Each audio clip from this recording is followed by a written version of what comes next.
Welcome to വയ്യാസ്. അപ്പോൾ ഇത് നമ്മൾ കുറേ ദിവസത്തിന് ശേഷം തെണ്ടാൻ വേണ്ടി ഇറങ്ങി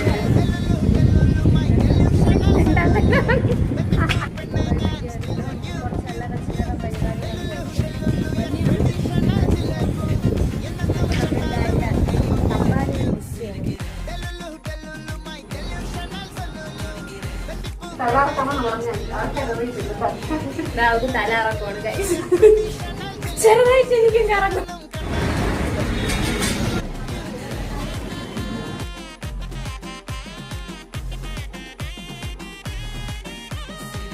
ഇരിക്കുന്ന ഇരിപ്പുണ്ടോ തോന്നുന്നു ഗൈസ്. നമ്മളിവിടെ ഡയമണ്ട് സ്വർണ്ണമൊക്കെ വാങ്ങിക്കാൻ പറ്റാറ്. പക്ഷെ നമ്മളൊരു നെക്ലേസിന്റെ ബില്ല് വാങ്ങിക്കാൻ പറ്റുന്നതാണ് നേരത്തെ വാങ്ങിച്ചാൽ.